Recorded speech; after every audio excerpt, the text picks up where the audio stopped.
No, there's no record label. Yeah, so Catalysis is completely independent. Everything we've put out so far has been an independent release, and this album is the same. Corona affected Catalysis quite badly, as we were supposed to release our first full-length record in May 2020, and obviously you can imagine, the first lot of lockdowns and things like that began in March. So we thought we're going to move the album back by 1 month because the news told us it was going to be 3 weeks of lockdowns and stuff like that. So we moved the album back by 1 month, and then we started to see that there was going to be a longer period, so we moved it back another 1 month. And after that, we just had to release it, because people already pre-ordered, they paid for it and stuff. So we wanted to give those people what they paid for. But it meant that we couldn't really do any live shows to promote the record and stuff, and it was quite difficult. But it did mean that although we released our first full-length album in July 2020, by September 2021, we already released another EP because we used the time to just carry on writing. And it means we kind of neglected that first album a little bit,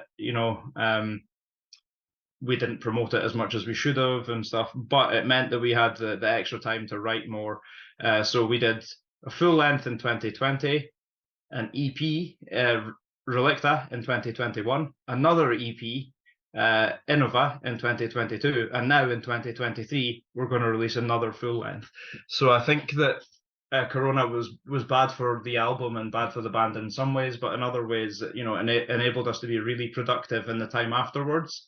And also, fun fact, we were the first metal band to play a live show in Scotland for 14 months after the pandemic. I promoted the very first metal show in Scotland after the lockdowns began, to kind of relax a bit. So that was a very, very special feeling to be the first people back on stage, So overall, I think now Catalysis tends to write musically as a band.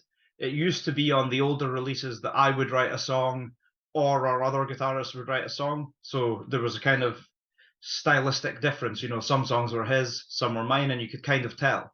But in the last few releases, we started to be a lot more collaborative. And so even though maybe I wrote 75% of one song, he still had some input, and we really worked together on the songs. So musically, most of it is written by myself and our other guitarist, Sean. Lyrics-wise, our singer, Col, writes most of the lyrics. This album, I helped out a little bit in a few places, but it was still mostly him. And in terms of what the lyrics are about, certainly in the back catalogue, we have a lot of songs about sort of the state of the planet, kind of the fact humanity is destroying the planet with just resource hogging and greed and kind of corruption and stuff. We have I don't know how much you know about the political situation in the UK, but we have a pretty fucked up country over here, with some really rubbish people in charge of it, and bad stuff like Brexit and whatnot going on too. So we have some songs that kind of cover that kind of stuff too, and then of course we have some songs that cover kind of personal issues, loss, depression. We lost a really close friend of the band to suicide, so we have a couple of songs that kind of touch on that kind of subject and stuff too. So we have quite varied themes, but it's all kind of real world stuff. There's no dragons and kind of power metal type stuff in there. It's all real world problems, stuff that pisses us off,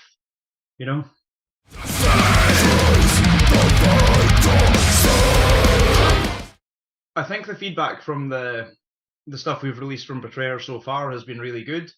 The first single, Gone, when we brought it out, people seemed really, really into it. We deliberately picked that as a first single because it was short, snappy, very, very punchy, fast and aggressive. And people seem to be really into it, and it's been getting a great reception live.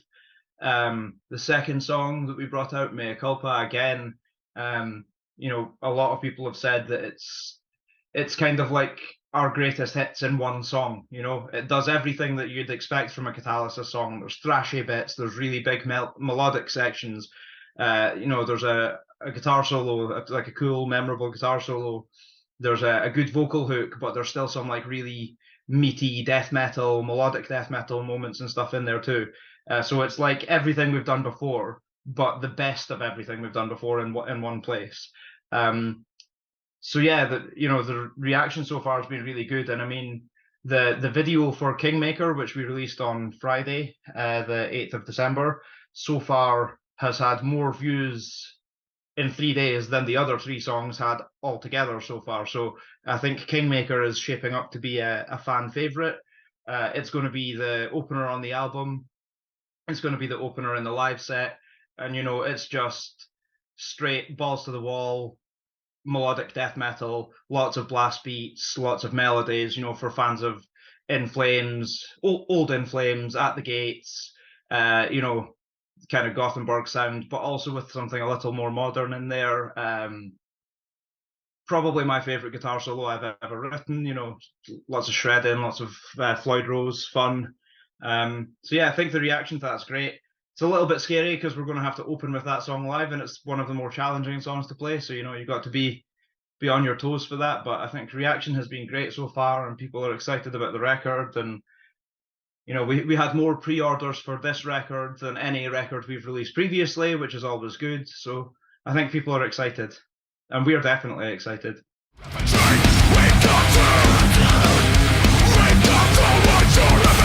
So the Kingmaker video, the guy who filmed it, he never shot a video before. He never edited a video before. He does a lot of live photography and stuff for us. He's one of my best friends, and he's friends with the other guys in the band too.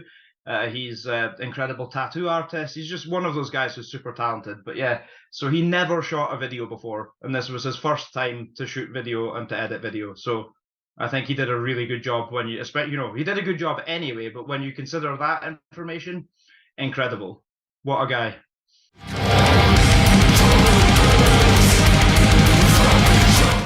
So I think that with Betrayer, we just want to take the success we've had in the last couple of years, which has been really good, for a band of our size. There's been a lot of growth there, and we want to just see that growth continue.